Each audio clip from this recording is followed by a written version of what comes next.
Bom dia, boa tarde, boa noite, boa madrugada para você, meu caro aluno e colega concurseiro de todo o Brasil. Estamos dando continuidade ao nosso curso de Direito Previdenciário com foco em concurso público, pessoal, aqui no nosso site euqueropassar.com.br. Estamos dando continuidade às nossas aulas de princípios da Seguridade Social e do Direito Previdenciário brasileiro, pessoal. Nós vimos os dois primeiros e grandes princípios que nós temos dentro da Seguridade Social Nacional. E nós vamos dar continuidade a esses princípios.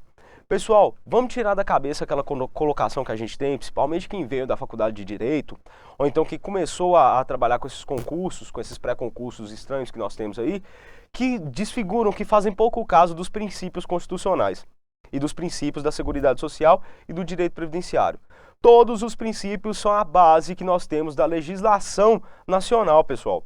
Então a gente não pode ignorá-los. Os princípios são quem fala como os tribunais vão interpretar, como o aplicador da norma vai fazer e como você, que é aí concurseiro, vai se monitorar, vai se guiar para poder responder a sua pergunta. Então, a hermenêutica que nós fazemos dos princípios constitucionais e dos princípios da Seguridade Social, eles são obrigatórios para qualquer operador do direito, para qualquer concurseiro, para qualquer pessoa que quer falar de direito, correto? Então, vamos continuar com as nossas aulas e vamos dar continuidade aos princípios da Seguridade Social, pessoal.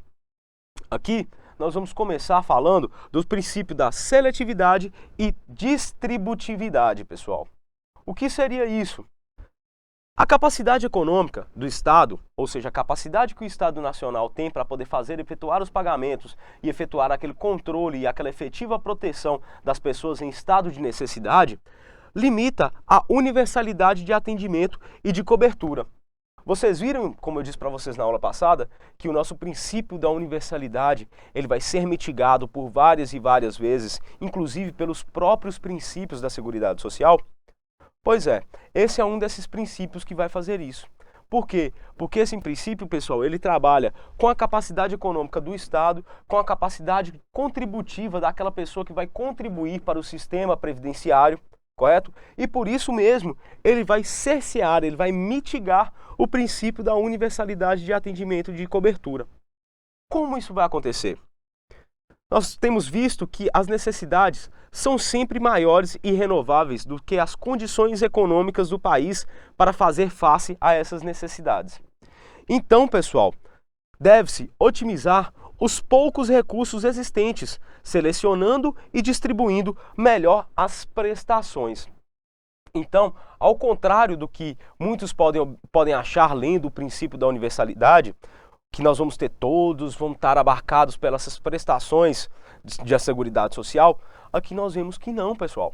Não são todas as situações, nem são todos os momentos que o Estado vai poder auxiliar as pessoas dentro do seu estado de necessidade. Por que isso ocorre, pessoal? Isso ocorre porque recursos econômicos, eles são esgotáveis. E eles vão se esgotar à medida que o tempo passa. A administração do Estado, ela ocorre justamente aqui, justamente nessa questão da seletividade e distributividade, pessoal. Porque é aqui que nós vamos dar uma forma mais efetiva de distribuição e de seleção dessas situações e de como serão os pagamentos, os benefícios e os serviços ofertados a essa população em carência, ok? Posteriormente, pessoal, nós vamos ver que o princípio da seletividade é, em suma, selecionar aquelas prestações que melhor atendam aos objetivos da Seguridade Social. Isso está escrito, pessoal, no artigo 193 da Constituição Federal de 88. Então, nós vamos dividir o princípio da seletividade e distributividade em dois basilares, em dois pilares. O primeiro é o princípio da seletividade, que vai explicar que melhor selecionar aquelas prestações que atendam aos objetivos da Seguridade Social. Então, eu não vou ter todo tipo de situação, não vou ter todo tipo de prestação. Eu vou selecionar quais as prestações que o Estado pode ofertar para determinadas situações. E essas prestações elas vão ter de atender melhor o sistema financeiro do Estado. Enquanto que o princípio da distributividade diz respeito às pessoas que deverão ser protegidas prioritariamente pela Seguridade Social. Então, a seletividade, eu vou estar falando sobre as prestações que melhor atendam aos objetivos da Seguridade Social. Enquanto que na distributividade, eu vou estar falando sobre as pessoas que deverão ser protegidas prioritariamente pela Seguridade Social. E aqui eu quero relacionar para vocês e ressaltar para vocês o prioritariamente, pessoal. Prioritariamente é isso mesmo, é para dar prioridade a essas pessoas. Então não é toda doença que o Estado vai dar aquela prestação, aquele auxílio. Da mesma forma que não é todo acidente que o Estado vai dar o auxílio nessa forma de previdência social, correto? Então nós vamos ver as pessoas e as formas, as prestações, as melhores formas com que nós vamos prestar esse serviço a essas pessoas que prioritariamente devem receber essas prestações, esses auxílios do Estado, ok? Na seletividade, pessoal, ocorre a escolha das prestações que melhor atendam aos objetivos da Seguridade Social, ao passo que, na distributividade, há a preocupação de se estar atendendo prioritariamente aqueles indivíduos que estão em maior estado de necessidade. Pessoal, antes da gente mudar de princípio, eu quero ressaltar para vocês que aqui nós vamos observar o que é melhor. O que é melhor não para o particular somente, não para o segurado. Nós vamos observar o que é melhor para o Estado, para a Seguridade Social. Como eu disse para vocês e como vocês viram, a série de mazelas que o ser humano sofre durante a vida dele vão ser muito maiores do que a capacidade econômica que o Estado tem para poder auxiliar a suprir todas elas. Então o que o Estado tem de fazer? Ele tem de escolher qual dessas mazelas sociais ele vai proteger e quais as pessoas que prioritariamente ele deve auxiliar. Por exemplo, se eu sou um jovem que estou no auge da minha vida, que estou aí fazendo a minha prestação de serviço, oferindo a minha renda, e eu sofro um determinado acidente, eu não vou ter a mesma prioridade frente ao Estado de atendimento que um senhor que está no final da sua vida, apesar de ter contribuído a vida inteira para o Estado e para a formação do Estado brasileiro, e um senhor que está numa situação de saúde mais fraca que sofre um determinado acidente. É claro que prioritariamente eu vou atender essa pessoa, porque ela tem uma capacidade de recuperação muito menor do que a desse jovem que está aqui, que tem uma capacidade física, uma capacidade de saúde maior do que a dele. E não só, também uma capacidade de prover a sua renda de uma forma muito mais fácil e muito mais rápida do que esse senhor, ok? Então nós temos de observar justamente isso. É como eu disse para vocês, direito é bom senso, pessoal, ok? Então nós vamos ver que também nós temos o princípio da irredutibilidade do valor dos benefícios. E aqui eu já vou introduzir com a doutrina. Aqui eu já vou chegar com o Lazare. Porque o Lazare ele afirma que o princípio da irredutibilidade do valor dos benefícios, ele é princípio equivalente ao da intangibilidade dos salários dos empregados e dos vencimentos dos servidores. Significa que o benefício legalmente concedido não pode ter seu valor nominal reduzido, não podendo ser objeto de desconto.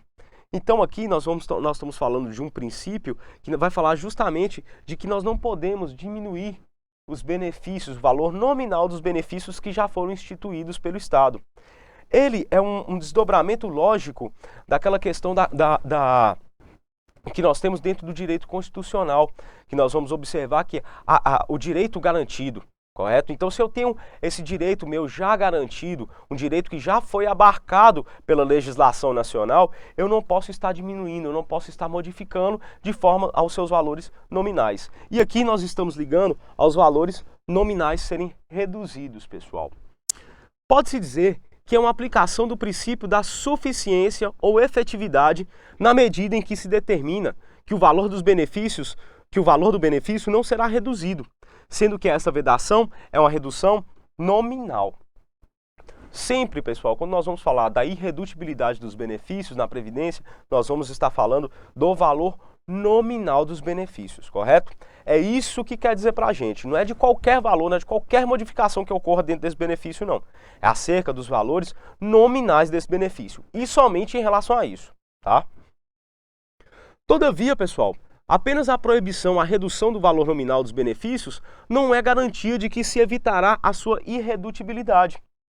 A partir dessa premissa, o legislador constituinte de 1988 previu que a irredutibilidade não é apenas nominal, mas sim real, pessoal.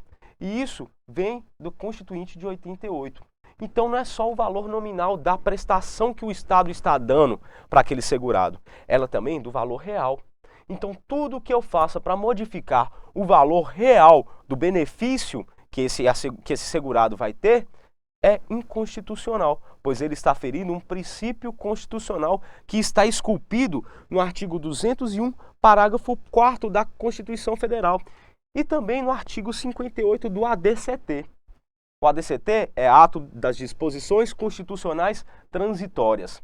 É aquele ato que a gente tinha, naquele conjunto de regramentos que a gente tinha até a Constituição Federal se manter, se solidificar no ordenamento jurídico nacional. Então nós vamos ver que o Constituinte ele ficou tão preocupado com essa questão da diminuição dos valores que vão ser recebidos pelos segurados, que antes mesmo de a gente ter aquele valor, aquela força constitucional da nossa Carta Magna, ele já dispôs acerca do tema no artigo 58 do ato das disposições constitucionais transitórias. Então é uma coisa que deve ser levado muito a sério dentro do Estado democrático de direito, ok? Nós também temos o da equidade na forma de participação do custeio.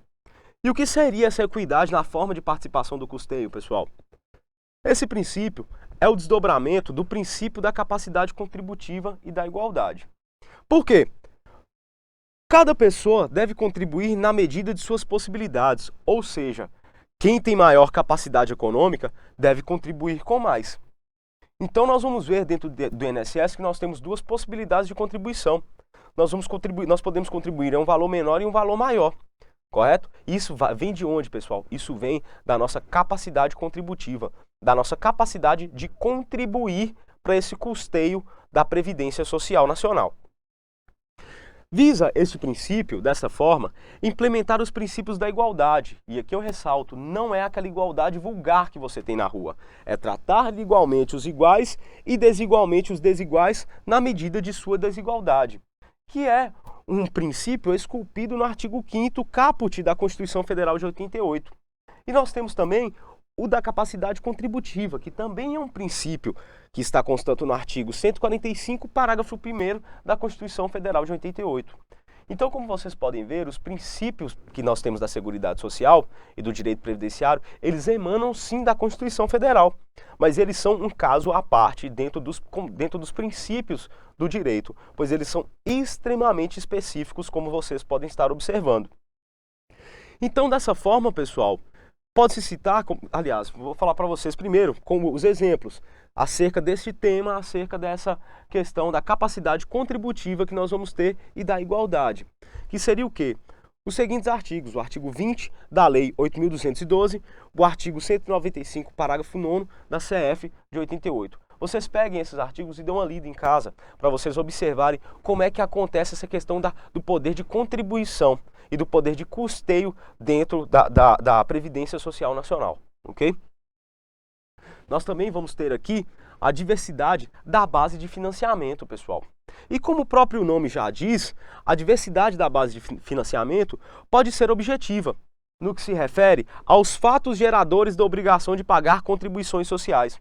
Ou seja, se eu auferir um salário, eu vou ser obrigado a contribuir com essa parcela social. Se, por exemplo, eu tive um faturamento, se eu tive um lucro, se eu tive uma folha de salários, um resultado de comercialização de produção rural, esse vai ser um fato que vai gerar a minha necessidade de pagar, de auxiliar no custeio e no financiamento do quê? Da Previdência Social Nacional. Correto? Esse é o princípio objetivo, como é que fala? A diversidade da base de financiamento objetiva. E nós vamos ver a subjetiva, que é quando se trata das pessoas que devem participar do financiamento. E neste caso, como a gente está falando da Seguridade Social, nós vamos observar que tanto o Estado, como as empresas, como os segurados, como vários outros entes estatais, eles vão participar desse financiamento, desse sistema de seguridade nacional. E é justamente sobre isso que versa esse nosso princípio. Então nós vamos estar falando do fato gerador, da necessidade de se contribuir e das pessoas que devem participar desse financiamento da nossa Previdência Social. Essa diversidade, pessoal, se dá de duas formas. Ela se dá a diversidade objetiva, que é a diversidade de fatos geradores de contribuição social. Agora ficou mais fácil de entender, né? E B, a diversidade subjetiva, o maior número possível de contribuintes para a Seguridade Social, ok? Dessa forma, a uniformidade, o princípio da uniformidade que nós vimos na aula passada, está relacionado aos mesmos benefícios e serviços e às mesmas proteções, ou seja, tudo que é concedido, ele deve ser financiado da mesma forma e os atos geradores para que se consiga esse financiamento, para que se consiga essa participação nesse custeio, ele também deve ser uniforme, ok? Então, pessoal, a gente pode observar que os princípios do direito previdenciário, eles são muito específicos e por isso vocês têm que ter uma atenção muito maior na hermenêutica desses princípios dentro do concurso público, ok? Então continue aqui assistindo às nossas aulas que nós vamos estar aqui com vocês no site euqueropassar.com.br. Até a nossa próxima aula, pessoal!